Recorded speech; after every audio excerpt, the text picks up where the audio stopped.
जब भजन गुरु कृपा से होने लगे तो अपने को बड़ा भजनानंदी समझकर किसी को तुच्छ समझकर उसका तिरस्कार हंसी मजाक न कर दे। समझ लीजिए, अगर कहीं अभिमान कर ले तो फिर देवर्षि नारद जी भी जैसे महापुरुष उपहास के पात्र बन गए। पूरा चरित्र कई बार सुनाया है। इतना नहीं, अपने को तृण से भी नीच समझना है नाम जापक उपासक को। क्वा हम तुच्छा परम अधमा, हरिवंश महाप्रभु कह रहे हैं। तृण से नीच, जैसे तृण के ऊपर पैर रख दिया, पैर हटाओ तो फिर वो उठ गया। साधक का अभिमान तृण से भी दबा हुआ होना चाहिए। कोई गाली दे रहा है, कोई पूजा कर रहा है, उसकी रुचि है, अपनी मस्ती में नाम जप। किसी के अपमान करने पर हमारे साधन में फर्क नहीं पड़ना चाहिए। हमारी उदासी नहीं बढ़नी चाहिए। अब क्या होगा, अब तो निंदा हो गई, अब तो अपमान हो, तो प्रशंसा के लिए साधना कर रहे थे क्या? हमारी साधना में, हमारी दिनचर्या में फर्क नहीं पड़ना चाहिए। कोई पराभव हमारा करना चाहे तो हमारा साधन नहीं रुकना चाहिए। बहुत बहुत बड़े महापुरुष की बात कर रहे हैं ये जो वर्णन कर रहे हैं। इन्हीं के लिए कह रहे, कभी एक सेकंड दिनचर्या में फर्क नहीं पड़ता था। साधकों के ऊपर ये बहुत इस बात का शासन करते थे कि साधक अपनी दिनचर्या में उठना और शयन करना से लेकर के पूरी दिनचर्या में राइट टाइम होना चाहिए, तभी सिद्धावस्था प्राप्त होती होना चाहिए, तभी सिद्धावस्था प्राप्त होती। ये नहीं होना चाहिए कि अब जब मन आया तब सो गए, जब मन आया तब जग गए, जब मन आया तो आ गए, जब मन आया नहीं। ऐसा दिनचर्या नहीं होती साधु की, भगवत प्राप्ति वाले की। अपना कोई पराभव कर दे तो हमें कभी अपमानित नहीं होना है, दबना नहीं है। पराभव कर रहा है वो, हमें नीचा दिखाना चाहता है, हमारा दबना माना जाएगा यदि हम अपनी दिनचर्या और साधना छोड़कर उदास होकर बैठे। अब क्या होगा, चार लोग निंदा करते, चार लोग खिलाफ, पूरा विश्व खिलाफ हो जाए। ऐ साधक, तू केवल अकेला है, पूरा विश्व तेरे खिलाफ है। पूज्य पादुड़िया बाबा, फिर भी तुझे अपने कदम नहीं रोकने, ऐसे चलना। ये नहीं कि चार के सहयोग से हम चल रहे हैं, नहीं। सिंहवती अकेले मार्ग है, हजारों के बीच में तो भी अकेले हैं, अकेले हैं तो अकेले हैं ही। चल चला चल राह में अनुभूतियों का ले सहारा, कौन तेरा साथ देगा, व्यर्थ में किसको पुकारा। या जिसको साथी बनाओगे तुम्हारे चिंतन को चुराएगा, तुम्हें परास्त करेगा, तुम्हें उठाएगा नहीं, उठाएगा तो केवल हरि गुरु। चिंतन में नहीं आना चाहिए हमारे और कोई सहयोगी, एकमात्र हरि गुरु के सिवा कोई सहयोगी नहीं। नाम जापक, सावधान, तुम्हारा तिरस्कार होगा। तुम्हें उस तिरस्कार से पराभूत नहीं होना, उदास नहीं होना, निराश नहीं होना। तुम्हें उत्साह संपन्न होकर नाम गाने सदा रुचि, तुम्हारा उत्साह बढ़ना चाहिए। सह गया, बड़ी कृपा हुई। जैसे कोई किसी ने गाली दिया, उपहास किया, और आप निकल गए तो आपके हृदय में शीतलता आएगी। सह गया, क्रॉस हो गए, एक परीक्षा में पास हुए। राधा राधा राधा, बड़ी कृपा श्री जी की। उसने बहुत अपमान किया, तिरस्कार किया और हमको क्रोधित करने की चेष्टा की, लेकिन हृदय में क्रोध नहीं आया, बचा लिया श्री जी ने। नाम की बड़ी कृपा, बड़ा आनंद आएगा, देख लेना। उस समय उपासक को आराध्य देव की विशेष कृपा समझनी चाहिए, जब तिरस्कार, अपमान, निंदा और झुकना पड़े। झुक गए तो उठ जाओगे, और उठ गए तो टूट जाओगे। ये मार्ग है, समझना। संसारी आदमी क्या देखा, झुका दिया ना, हम झुक गए। जे ही तुम झुके तो इतने ऊंचे उठा दिए जाओगे कि वो देख नहीं पाएगा, वो ऐसे भी नहीं देख पाएगा, इतने ऊंचे उठ जाओगे। ये मार्ग का रहस्य समझना। जो इस मार्ग में है कि झुक नहीं सकता तो टूटना पड़ेगा, ये माया रौंद देगी तुम्हें। तृणादपि सुनिचेन, झुकना पड़ेगा। झुको, झुकने से ही तुम निकल जाओगे और ऐसी ऊंचाई पर चढ़ जाओगे कि कोई तुम्हें झुका नहीं सकेगा। वो समय आएगा। अत्यंत दीन भाव से प्रत्येक प्रभु के विधान में प्रसन्न होते हुए नाम जप करो। नाम जापक को बहुत सहनशील होना पड़ेगा। अभी तो नाम महिमा सुनी, अब कैसे जपा जाता है उसको समझिए। जैसे वृक्ष जाड़ा गर्मी वर्षा सब द्वंद्वों को सहता है, कोई ईंट मारता है तो चाहे एक पत्ता ही दे वो देगा, वो उसको कष्ट नहीं पहुंचाएगा। छाया फल पत्ता कोई काट दे तो कोयला लकड़ी देगा ही, वो कष्ट नहीं देगा। इसी प्रकार नाम जापक कोई विरोध करे, कोई तिरस्कार करे, कोई उपहास करे, कोई उपेक्षा करे, कोई अपमान करे, सहन करे, इतना ही नहीं और मृदु भाषण और नमस्कार पूर्वक उसकी वंदना करे। यह है नाम जापक की सामर्थ्य।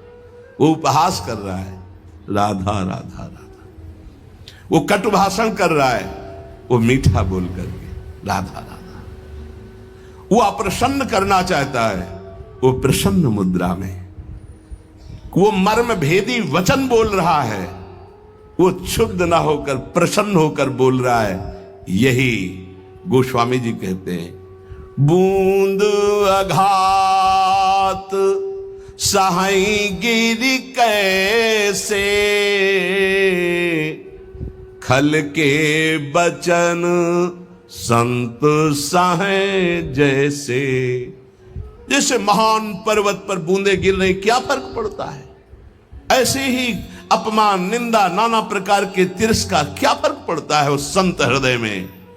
बूंद आघात सहाई गिरि कैसे, खल के बचन संत सहे जैसे।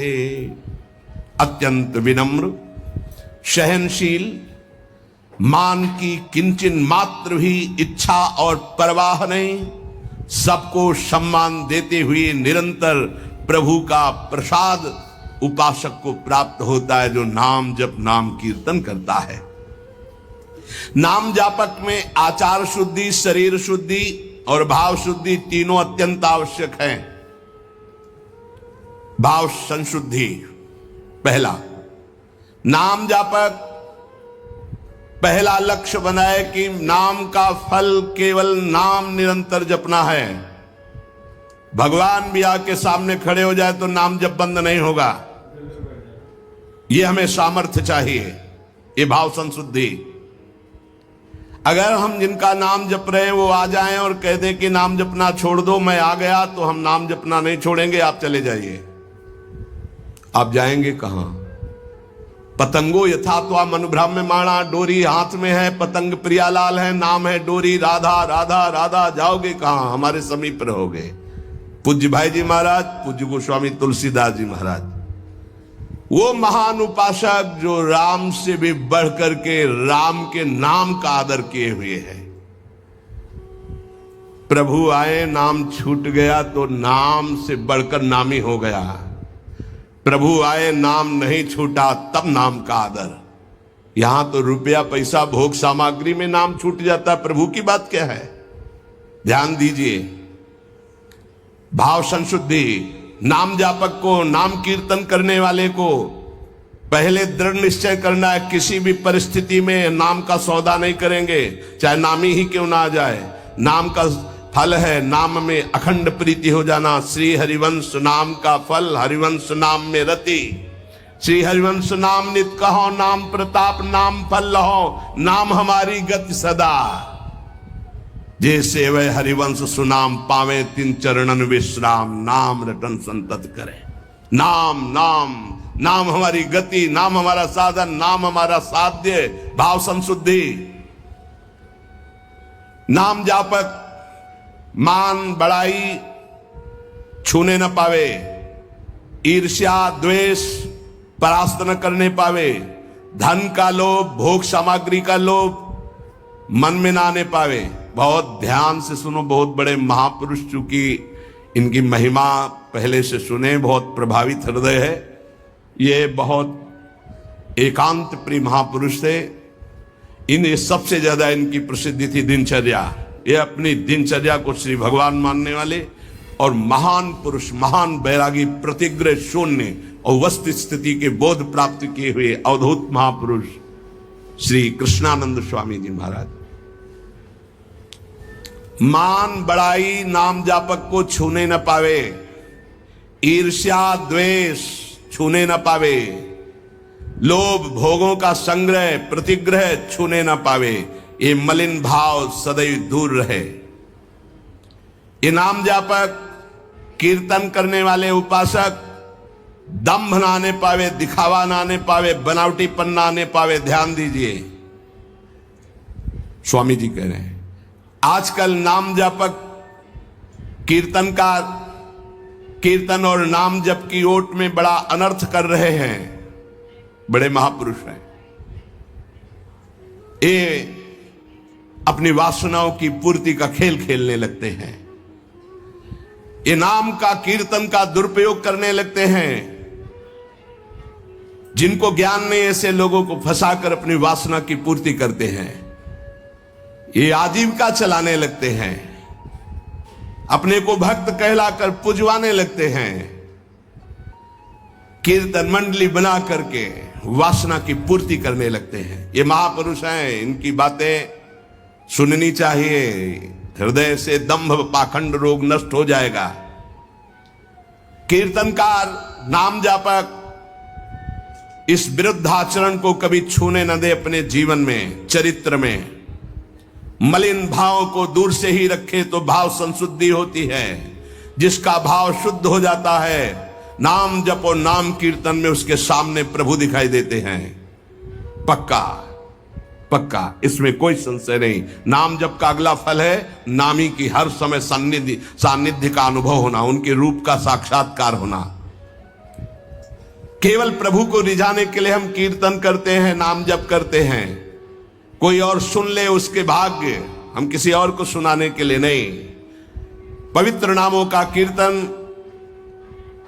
पवित्र नाम का जप, अंतर और बाहर की पवित्रता, आनंद के लिए, भाव संशुद्धि, अब आचार संशुद्धि। नाम जापक जिनके आचरण गंदे हैं और कहते हैं मैं नाम जप करता हूं, नाम कीर्तन करता हूं, ऐसे लोगों से बहुत दूरी बना के रखनी चाहिए। पूज्य महाराज जी कह रहे हैं ये नाम का जप या नाम का कीर्तन का लाभ नहीं ले पाएंगे।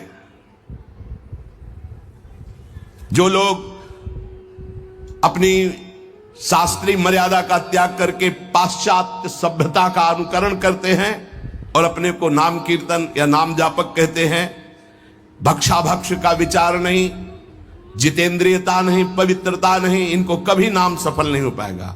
यद्यपि ये भी नाम प्रीति से जपे तो उठ जाएंगे, पर ये नाम में दंभ करते हैं, पाखंड करते हैं, वासनाओं की पूर्ति का खेल खेलते हैं। अब जो कह रहे हैं बहुत समझने की बात है। हमारे शब्दों पर ध्यान दिया जाए। जो होटलों में जिनके विचार, जिनके आचरण अपवित्र हैं, ऐसे लोगों के द्वारा बने हुए भोजन को पाते हैं। जो अपवित्र बिस्कुट, डबल रोटी, बन, देखना महापुरुष जनों के वचन हैं। जो अपवित्र विचार, अपवित्र चरित्र, अपवित्रता का अपने जीवन में संचरण किए होटलों में बना रहे हैं, उनके हाथ का बना हुआ जो भोजन पाते हैं। जो अपवित्र बिस्कुट, डबल रोटी, बन, वो जो मोटा मोटा आता है, आओ नहीं आता है, वो इतना बड़ा मोटा आता है, उसमें लाल लाल ऐसे लगे होते हैं। बढ़िया तो सुधार रसम रसयितुम जिह्वास्तु में विवला नहीं हो पाएगा, यहां मना कर रहे। बंद तो बंद हो गया, बंद हो गया। सत्संग जो है सुनोगे तो रोज चाटा लगेगा। और सच्ची कह रहे हैं, अगर इसके अनुसार चल लोगे तो भजन बढ़िया बनने लगा। सात्विक भाव से ही भजन होता है। कम से कम अपने घर में जो रोटी बनाई जा रही, रोटी बन रही, श्री जी को भोग लग रहा, सात्विक तो है।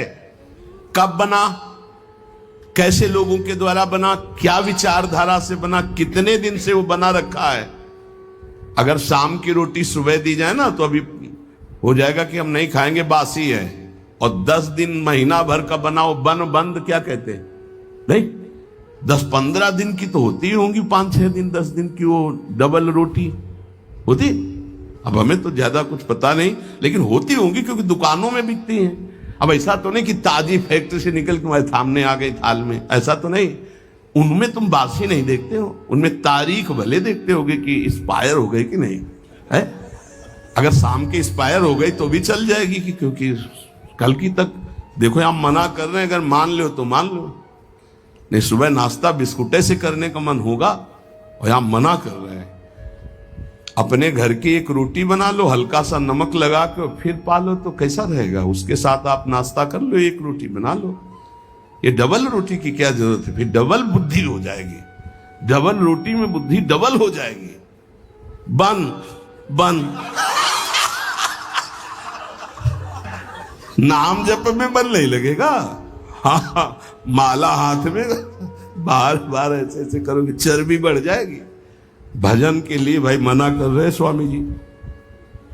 होटलों का भोजन, बिस्कुट, डबल रोटी, बन, प्याज लहसुन से बना हुआ भोजन, फिर आगे तो बहुत ही निषिद्ध है जो अंडा मांस मदिरा आदि का सेवन करते हैं।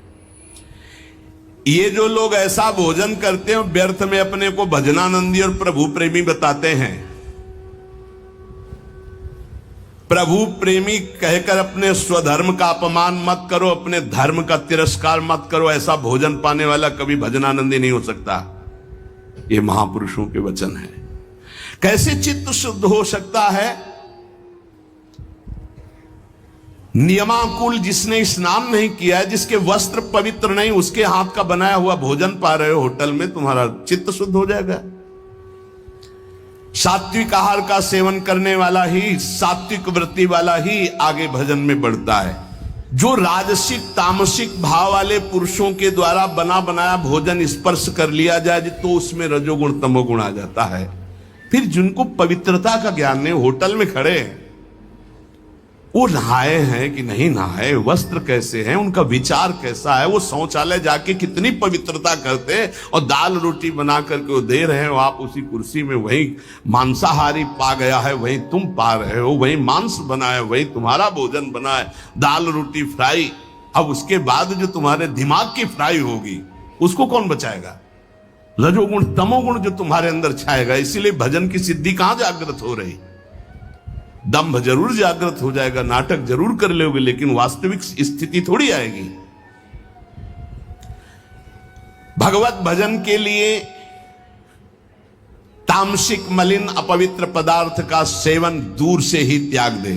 कई बार हमने प्रार्थना की कि प्याज लहसुन में कोई दोष नहीं, जहां आलू प्रकट होती वहीं वो प्रकट होता है, उससे तमोगुण की वृत्ति बढ़ती। इसलिए हमारे संतों ने रोक दिया है। वो कोई हिंसा नहीं है, किसी जीव की तो हिंसा नहीं है। जैसे हमारे लिए आलू है, शकरकंद है, मूली है, इनके लिए खाने का आदेश है। कहीं कहीं गाजर निषेध, कहीं कहीं गाजर लेते भी हैं।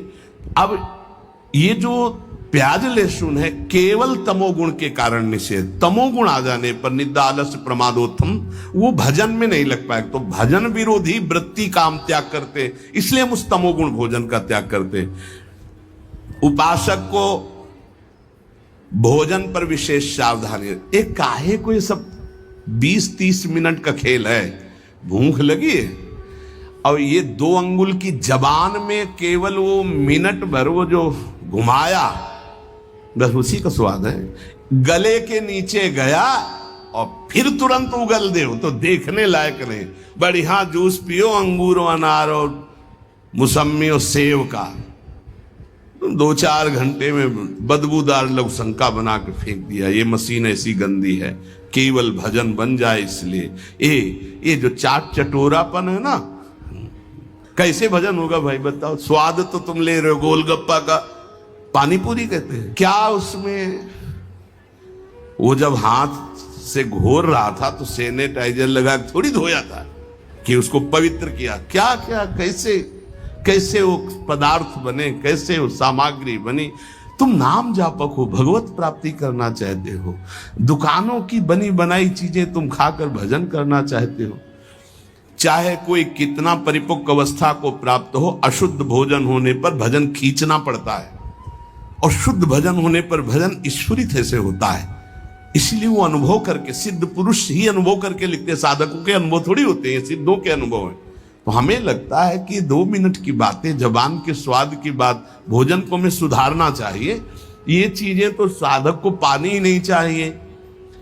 देखो बहुत बढ़िया बात है, जाओ घर, एक परेठा बनाओ, नमक लगाओ, श्री जी को ऐसे अर्पित करो, पालो, बाल भोग आपका बढ़िया हो गया। बढ़िया रोटी बना लो, दाल बना लो, सब्जी बना लो, प्रभु को भोग लगाओ, तो उदर पोषण, सात्विक वृत्ति, भजनानंदी आपका स्वभाव बने। हम भजन करने वालों के लिए कह रहे कि प्रायः जितना सावधान रहोगे भोजन में, उतना अच्छा रहेगा। भगवत भजन के लिए आपके शरीर और वस्त्र दोनों शुद्ध होने चाहिए। पवित्रता का निर्वाह करना ही होता है। आजकल तो बाथरूम के उतने वस्त्र धारण करो शौच में, जितने, या तो एक ऊनी हो तो वो चल जाएगा, वो वहीं रखा रहता है, उसको धारण किया, शौच आदमी गए, उसको उतार के रख दिया, पवित्र हुए, फिर वस्त्र धारण किए। अगर सूती वस्त्र आप पहन करके जाते हैं और वो कमर के निचले, तो वो धोना पड़ेगा आपको। जैसे बार बार जाना हो तो उनको ऊपर समेट लिया, क्लिप लगा ली। पवित्रता का व्यवहार करें। अगर आपका शरीर अपवित्र, आपके वस्त्र अपवित्र, आपका भोजन अपवित्र, तो परम पवित्र पुण्य श्लोक भगवान का नाम जप करो, भगवान का नाम कीर्तन कर पाओगे, तभी भाव नहीं आएगा।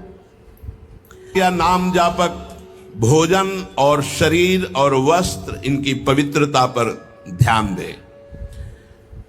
आजकल महामहिम श्री सूरदास, तुलसीदास जी, मीरा जी, बड़े बड़े महान भक्तों के पदों को भूल करके ठुमरी और इधर उधर के, हमें लगता है कि ये मन चली चाल है, इसमें नहीं चलना चाहिए। महापुरुषों के वजह क्या सूरदास जी, तुलसीदास जी, मीरा जी, कबीर साहब, दादू जी, नरसिंह स्वामी, हरिदास जी, हरिवंश महाप्रभु, तुकाराम, नंददास, नारायण स्वामी, ललित किशोरी, इन महापुरुषों के पदों को गा करके तुम्हारे भाव नहीं बन सकते क्या? ये लौकिक आधुनिक शब्दावली जोड़ने वाले पद गाने की जरूरत नहीं है। वाणी परम पवित्र होती आचार्यों के पद गायन करने से, क्योंकि ये आचार्य उस भाव को देख रहे हैं, उस महिमा को देख रहे हैं, तब पद लिख रहे हैं। महापुरुषों की वाणी के सिवा तुम्हारे कीर्तन में कोई भी अन्य जो शब्दावली जोड़ी गई है आधुनिकता की, वो न गाई जाए। रोमांच, सात्विक, अश्रुधारा ये आचार्यों की वाणी से प्रकाशित होती है। आचार्यों के वाक्य ही कीर्तन में उच्चारण करने चाहिए, तभी सच्चा कीर्तनकार को आनंद मिलता है। और ए भाई, बार बार प्रार्थना करता हूं कि मनुष्य जीवन का कोई भरोसा नहीं, प्रत्येक श्वास खतरे में है। कौन सी श्वास आखिरी है ये पता नहीं। इस श्वास का सदुपयोग कर लो। एक भी श्वास नाम के सिवा बीतनी नहीं चाहिए खाली। सांस सांस पर कृष्ण भज, वृथा सांस मत खोए, ना जाने या श्वास को आवन होए न होए। एक एक श्वास में नाम जपते रहो। श्रवण किया, नाम जप से सब कुछ प्राप्त हो जाएगा।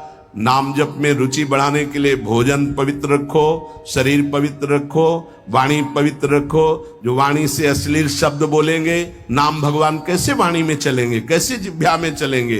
इसलिए सावधान होकर जीवन की एक एक श्वास को सार्थक करो। हमें रोका गया है कि यहाँ भूत प्रेत वास करते हैं, जरूर हम वहां लेटे हैं, जरूर बैठे हैं, देखेंगे। भगवान हमारे संग, हम देखेंगे, नहीं डरेंगे। अगर हम ऐसे डरेंगे तो जो डरवा देगा हम डर जाएंगे। बचपन से स्वभाव अकेला रहना और जिद्दी स्वभाव रहना, बार बार अपने मन को इस भ्रम को हटाना है।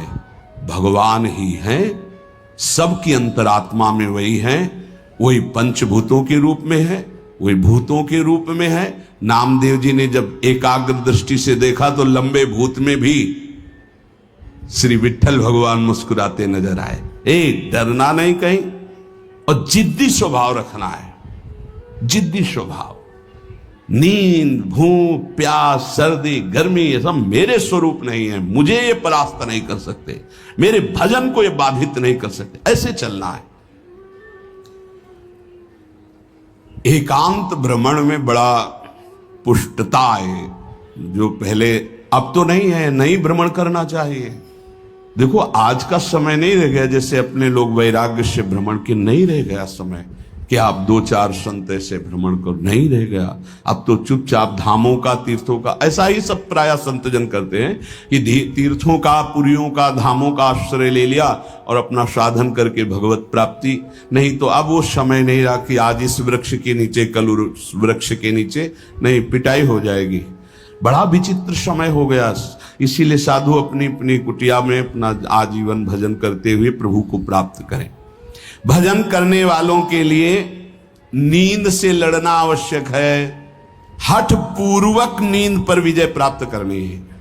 प्रारंभ में एक नियत समय रखो नींद का, हठ पूर्वक अति भोजन पर, अगर नाम सिद्ध करना है, भजन सिद्ध करना है, हठ पूर्वक भोजन पर, देखो भोजन पर सुधार कीजिए। और विरत बहुकर्मा, अति सांसारिक वार्ता, परिश्रम, श्रम आदि करने से इंद्रियां शिथिल हो जाती, फिर नाम जप में नहीं लगती। तो छठदम शील, विरत बहुकर्मा, निरत निरंतर, सज्जन धर्मा, छठवीं भक्ति का वर्णन किया। ऐसे वो बहुत कार्य, जिन कार्यों से इंद्रियां शिथिल होकर भगवान में न लगे, प्रेम प्राप्ति के उपासक को सावधान रहना। मृदु मृदु कार्य करते हुए, भगवत चिंतन करते हुए हमारा नाम न छूटे, ऐसी पशुता हमारे आचरणों में, हमारे चिंतन में ना ने पावे कि नाम छूट जाए। अपने आप आपको आनंद प्राप्त होने लगेगा। तुम एकाग्रता की चिंता मत करो, तुम केवल नाम जप की चिंता करो। हमारी तो प्रार्थना है 24 घंटे में और जो साधन करो करो, गीता पाठ करो, भागवत पाठ करो, जो भी आप, लेकिन 3 घंटे केवल भजन के लिए दे दो हमें। आप देख लेना और सब साधन करो, बीच बीच में नाम, 3 घंटे का नियम बना लो कि जप 3 घंटे हम करेंगे, 24 घंटे में 3 घंटे जप के लिए। इसी जन्म में तुम्हें लाभ दिखाई देने लगेगा। 3 घंटे। उपासक जिस माला में बार बार ऐसे जप किया जाता है, उसमें भागवतिक शक्ति जागृत हो जाती है। हम जिस माला से जप करते हैं, उससे आध्यात्मिक शक्ति को बढ़ाने की सामर्थ्य आ जाती है। इसलिए जो गुरु प्रदत्त माला है, जिंदगी में न बदली जाए। अगर मन का टूट गया है तो नया मन का डलवा लीजिए, माला टूट गया तो पुनः गुहा लीजिए, उसको जिंदगी में न बदला जाए। जो गुरु प्रदत्त माला है, सावधानी से। बोले बंदर ले गया, भाई अगर हमको बंदर ले जाएगा तो माला ले जाएगा? नहीं, माला ऐसे नहीं ले जाएगा, क्योंकि माला हमारी छाती से लगा है। हमने आपको बताया, माला को बहुत संभाल के। माला हमारी भगवत स्वरूप है, गुरु प्रदत्त है, हमारा जीवन है, उसको कैसे संभाल कर रखेंगे? अगर आपके जेब में 1 करोड़ रुपया हो तो कैसे संभालोगे? बार बार हाथ वहीं रहेगा कि कहीं गिर ना जाए, कहीं चला ना जाए। आप ऐसे थोड़ी रख देंगे बेग। ऐसे माला पर आपकी मात्र बुद्धि, कैसे बंदर ले गया, कैसे माला छूट गई, कैसे? किसी किसी की माला पड़ी दिखाई देती, तब लगता कैसा उपासक है, माला जमीन में छोड़ करके चला गया, उसको ज्ञान नहीं। कैसा उपासक, कैसा है? माला कैसे छूट गई? तुम्हारे कदम कैसे आगे बढ़ गए? आपने चेक नहीं किया कि आपकी माला कहां है। इतना होश नहीं है। या तो अवधूत स्थिति को प्राप्त हो, या तो बिल्कुल प्रमाद स्थिति को प्राप्त हो। अवधूत तो बनना बड़ी कठिन बात है। हाँ, नाटक भले कर ले। माला को भगवत स्वरूप, गुरु प्रदत्त, जैसे गुरु प्रदत्त वाणी है ना, जो हमें गुरु जी ने दी थी, सिंहासन में विराजमान है, प्राण से भी अधिक प्रिय। जहां हमारा जीवन धन पादुका जी विराजमान, गुरु वही वाणी विराजमान है। वाणी जी, माला जी। जब कभी तो नहीं तो विराजमान है वो माला, वो वाणी गुरु प्रदत्त जो हमें जीवन धन प्राप्त हुआ, वो कभी किसी को छूने का भी अधिकार नहीं। जब तक हम छू सकते तब तक वो सेवा हमारी। माला भगवत स्वरूप है, माला जीवन में नहीं बदलनी चाहिए, जो गुरु प्रदत्त माला है। कीर्तन एकाग्रता पूर्वक, तन्मयता पूर्वक किया जाए तो भगवान को आकर्षण करने की शक्ति कीर्तन में है। मिलकर यदि कीर्तन किया जाए, तुमुल ध्वनि हो जोर से, तो उस कीर्तन में जगत मंगल करने की सामर्थ्य प्रकट हो जाती है। बड़े सात्विक भावों का आविर्भाव होता है। कीर्तन के द्वारा बहुत जल्दी परमार्थ का लाभ मिलता है और प्रभु का साक्षात्कार भी होता है। भगवान और भगवान के नाम में कोई भेद नहीं है। जोई नाम सेई कृष्ण भज निष्ठा करी, नामेर सहित आछे आपन श्री हरि। हरि कृपा करी तो नाम का रूप धारण करके आपकी जिह्वा में आ गए। जोई नाम सेई कृष्ण भज निष्ठा करी, नामेर सहित आछे आपन श्री हरि। स्वयं श्री हरि नाम रूप धारण कर हमारी जिह्वा में आ गए। जब तक पाप रहेगा तब तक नाम में प्रेम और सुख नहीं प्राप्त होगा। इसलिए खूब नाम जप करते रहो और सहते रहो, जैसी आपकी हृदय की स्थिति हो, विचलित मत हो। नाम जप का ऐसा प्रभाव देखा है कि पास बैठे व्यक्ति में जबरदस्ती नाम जप शुरू हो जाए, ऐसा नाम जप का प्रभाव। साधक नाम जापक है तो जो उसके सानिध्य में आएगा जबरदस्ती जब प्रारंभ हो जाएगा। जैसा बताया पूज्यपाद बाबा के जब चरण तो चापते तो मशीन जैसे मंत्र चलने लगता। जब किए बिना ना रहा जाए तब समझना चाहिए कि जप में हमारी रुचि हो रही। जब खाना पीना कोई भी कार्य जप में परेशानी पैदा करे तो रोक दे। कवल रुक गया, नाम चल रहा है, फिर शुरू किया। इसीलिए कहा है कि मौन। खाना पीना हर क्रिया नाम जप के सहित, उसे कहते जप निष्ठ उपासक। जप निष्ठा ही सबसे बड़ी निष्ठा है। अन्य साधनों में तो देखा गया है मन का रंजन हो जाता है, मन अपनी खुराक ले लेता है अन्य साधन। लेकिन नाम जप में मनोरंजन नहीं होता। मन का विषय, मन का जलना होता है। और नाम जपने वाला साधक निवृत्ति मार्ग का अंदर से पथिक हो ही जाएगा। नाम जपने वाला साधक भगवत प्राप्ति कर ही लेगा। नाम जप सबसे मुख्य है पर सबसे कठिन है नाम जप निरंतर करना। हम तो ये कहते हैं कि और सब कुछ करने में सरलता है, पर नाम जप करने में बहुत कठिन। बाबा कह रहे हैं नाम जप में यदि प्रेम हो गया तो तुम्हारी सब सार्थक हो जाएगी सेवा। जो भी आपकी गृहस्थी विरक्ति, जो भी नाम और शरीर से सेवा, ये दोनों बड़े सूक्ष्म विषय है। शरीर से हर कर्म भगवत सेवा और नाम जप। अर्जुन जी ने श्री भगवान से प्रश्न किया कि मैं चाहता नहीं हूं कि पाप हो, फिर भी ना चाहने पर यह पाप कौन करवा देता है? मानो ये हमारा सबका प्रश्न है। अथ केन प्रयुक्तोयम पापम चरति पुरुषः अनिच्छन्नपि वार्ष्णेयो बलादिव नियोजितः। कल चर्चा हुई थी, जो हमारा स्वधर्म है उसका हमें पालन करना चाहिए। परधर्म भयावह, दूसरे के धर्म को स्वीकार करना मानो भय को स्वीकार करना है। किसी भी प्रलोभन से, बिल्कुल साधारण धर्म,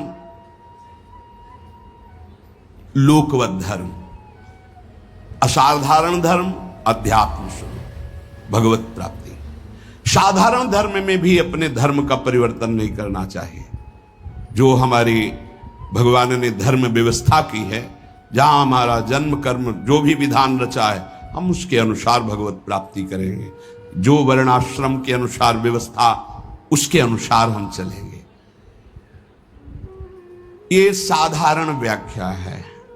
असाधारण व्याख्या है, कल चर्चा हुई थी, हम प्रभु के अंश हैं, हमारा स्व चैतन्य घन अविनाशी निर्विकार पर शरीर, स्वधर्म भगवत प्राप्ति, परधर्म भोग प्राप्ति।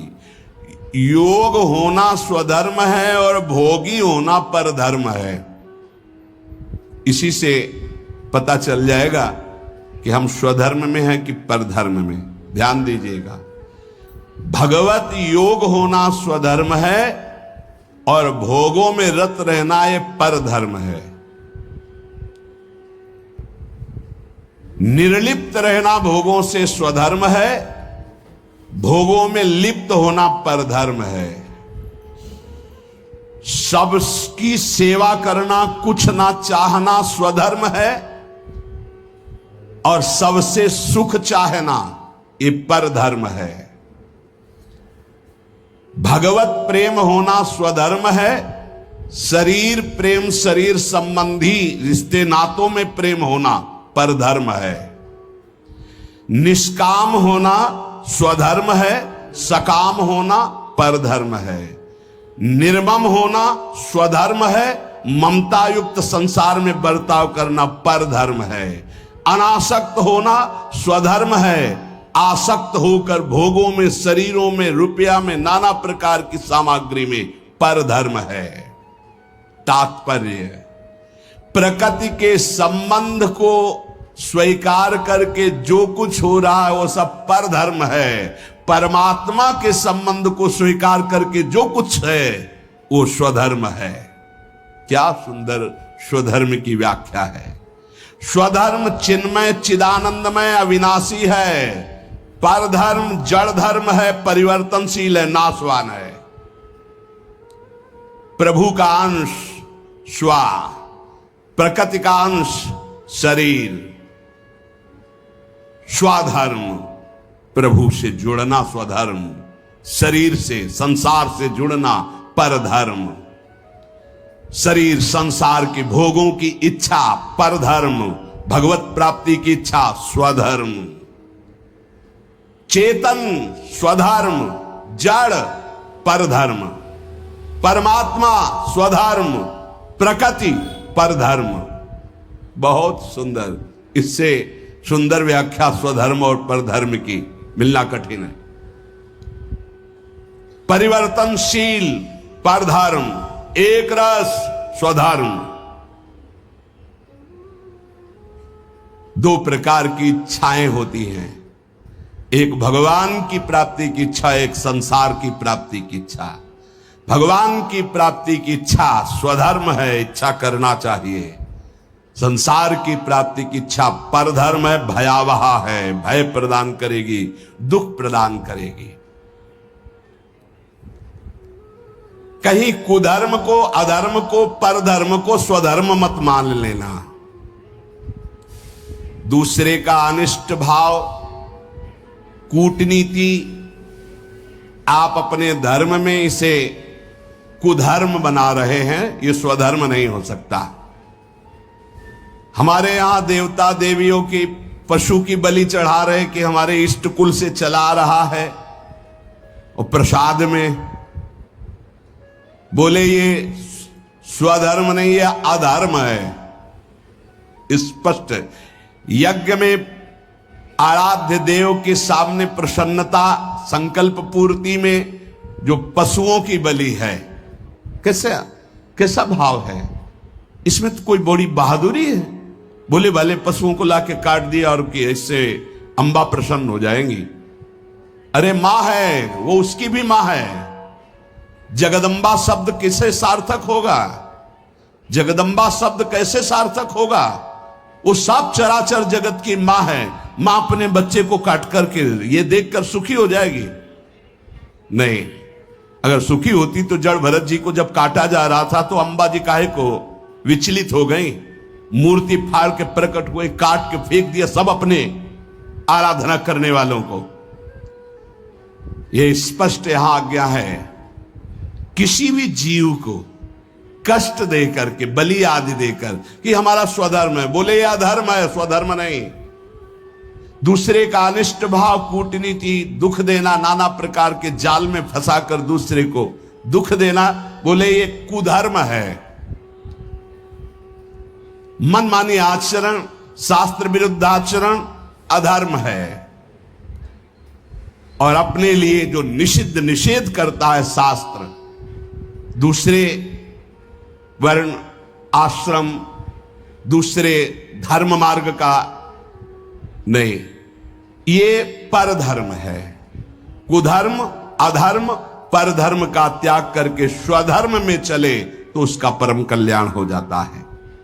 तो अर्जुन ने कहा, महाराज इच्छा नहीं है कि हम पाप करें, पर हमसे पाप हो जाता है। ये अर्जुन जी का प्रश्न नहीं, ये तो भगवान कृपा करके अर्जुन जी के हृदय से प्रश्न करवा रहे हमारे लिए। जैसे कई लोग प्रश्न करना तो नहीं चाहता पर पाप हो जाता है, पाप करते हैं, चाहते नहीं पर पुनः पता नहीं, ऐसा लगता है कि कोई हमारे ऊपर सवार हो गया और हमसे करवा लिया। अथ केन प्रयुक्तोयम पापम चरिति पुरुषः अनिच्छन्नपि वार्षणे बलादिव नियोजिता। हे वार्षणे, ना चाहता हुआ ये मनुष्य जबरदस्ती जैसे कोई पाप करा लेता है। ये कौन है जो पाप आचरण करा लेता है? बहुत समझने का विषय है। जो थोड़ा विचारवान पुरुष है, पाप से डरना चाहिए, ये बहुत कष्टप्रद होता है। वो पाप नहीं करना चाहते, अनिच्छिन्न, उनकी इच्छा नहीं कि हमसे कोई ऐसा पाप बने, पर पाप कर्म कर बैठते। ये है कौन जो पाप करा देता है? इच्छा तो नहीं है ना। लोग कहते हैं मेरी इच्छा नहीं थी, फिर पाप कैसे हो गया? तो हम मानते हैं कि आप विचारशील हैं, पाप नहीं करना चाहते, पर भीतर जो पाप कराने की इच्छा है उसको तुमने देखा? क्या है पाप? भोग भोग करके सुखी होने की इच्छा। भोग भोग करके सुखी होने की इच्छा, इसको तुमने नहीं देखा? यही पाप कराती है। भोगों में सुख है, ये जो तुम्हारे अंदर बैठा हुआ यही पाप करा रहा है। नहीं, दुख वाला भला आचरण करके दिखाओ कि इसका परिणाम जो है वर्तमान में भी दुखद और भविष्य में भी दुखद, आप बिल्कुल कदम नहीं रखेंगे। आपकी सुख बुद्धि होती है। अभी हम छीना झपटी करके चोरी कर ली चैन की, मोबाइल की, 10-20 हजार मिल जाएंगे, उससे अच्छा भोग होगा। चोरी, हिंसा, व्यभिचार, जुआ, जो भी निषिद्ध कार्य होते हैं, अंदर से सुख की लालसा होती है। अनिच्छिन्न केवल उसका ये कहने का है कि वैसे मेरी पाप करने की तो इच्छा नहीं थी, लेकिन भोग सुख की इच्छा ही पाप का मूल है। बलाद्यु नियोजिता। अर्जुन जी कह रहे हैं फिर ये बलात् मुझसे कौन पाप करवा लेता है? मेरी इच्छा तो पाप करने की नहीं। ये संसार में सुख है, भोगों में सुख है, अंदर जिसके ये बैठा है वो पाप किए बिना रह नहीं सकता। जैसे दुर्योधन भगवान को कह रहा है कि जानामि धर्मम न च मे प्रवृत्तिर, जानाम्य धर्मम न च मे निवृत्ति, केनापि देवेन हृदय स्थितेन यथा नियुक्तोस्मि तथा करोमि। केशव, मैं धर्म को जानता हूं पर उसमें मेरी प्रवृत्ति नहीं है। मैं अधर्म को भी जानता हूं पर उससे मेरी निवृत्ति नहीं है। ऐसा लगता है कोई देवता मेरे हृदय में बैठकर करवा रहा है, क्योंकि मैं धर्म जानता हूं। वो देवता है सांसारिक सुख भोग की प्रबल इच्छा, और कोई देवता नहीं। दुर्योधन ने जिसे देवता कहा यही काम है, यही भोग इच्छा है। मनुष्य विचार पूर्वक जब तक इस भोग इच्छा का त्याग नहीं करेगा तो वो नहीं चाहता कि पाप हो, पर उससे बलात् पाप होंगे भोग इच्छा से। इस भोग में सुख है। केन प्रयुक्तोयम पापम चरति अनिच्छ। कौन है जो इच्छा ना होने पर भी जबरदस्ती पाप करा रहा है? श्री भगवान कह रहे काम एष क्रोध एष रजो गुण समुद्भवः महासनो महापाप्मा विद्धेनमिहि वैरिणम। अर्जुन, ये रजोगुण से उत्पन्न हुआ काम, यही पाप का मुख्य कारण है। भोगों में सुख है काम। अब देखो आज की हमारी समाज की धारा किधर बहती जा रही। ये जो बच्चे परस्पर मित्रता, boyfriend girlfriend, live in relation, ये जो आज के नई पीढ़ी में ये रोग लग गया है और इसे स्वीकृति भी है, नाश की तरफ हमारी समाज की वृत्ति जा रही। जहां संयम, जितेंद्रियता, ब्रह्मचर्य, परम पवित्र शरीर, फिर पाणि ग्रहण और आदि आदि आदि, वहां कोई धर्म शास्त्र का भय नहीं, कोई गुरुजनों का भय नहीं, कोई भगवान का भय नहीं। शास्त्र हमारा प्रधान कानून है।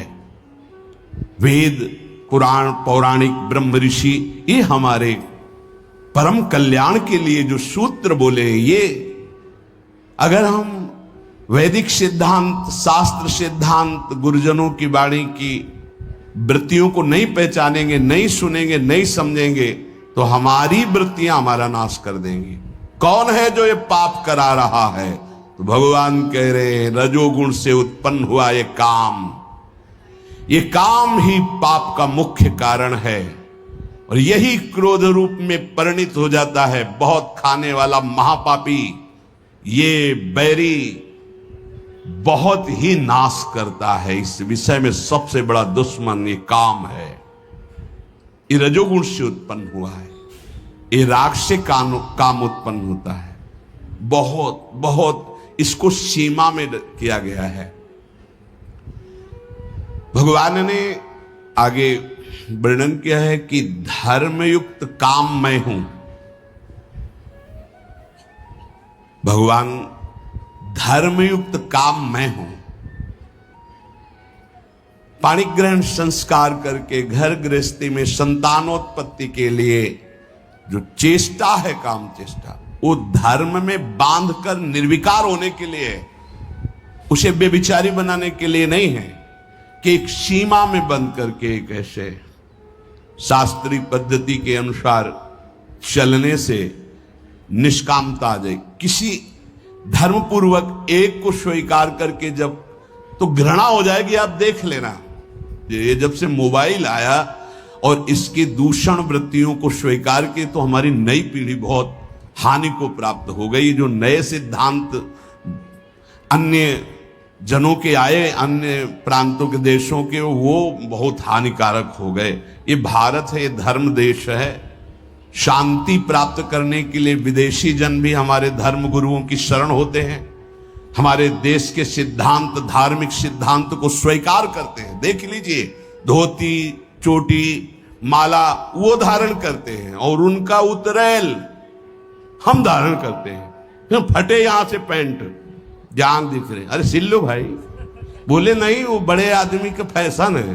अरे वाह भाई, गांव में तो अगर कहीं फट जाता था तो कहते तुम्हारा कपड़ा फटा, सिल लो भाई। तो चलो गरीब आदमी वो सिल लेता था। आज बड़े आदमी होके फाड़ के घूमते हैं। नहीं, यहां से एक दो बार तो हमने भी पूछा, तो फिर इन लोगों ने बताया टोकना नहीं। क्यों? बोले ये फैशन है। तो हमें लगा कि अच्छा, हम तो कहने वाले थे भैया तुम्हें पता है तुम्हारा पैंट फट गया है। अरे शरीर ढकने के लिए वस्त्र है, वस्त्रों का प्रयोग। यहां फटा, यहां फट, जितना फटा उतना बड़ा आदमी। तब तो हमें लगता है कि ये तो बहुत मतलब विचित्र कोटि की बुद्धि है। कपड़े पहने जाते हैं तन ढकने के लिए, फट गए तो सिल लिए जाते हैं। बोले जितना फटा उतना महंगा।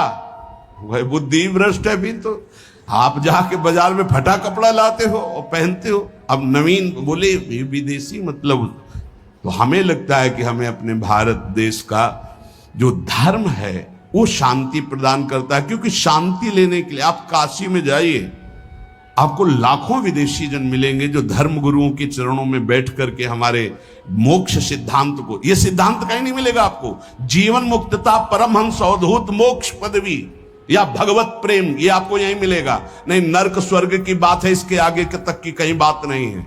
अगर मोक्ष पदवी, जीवन मुक्तता, तो ये यहां की बात है।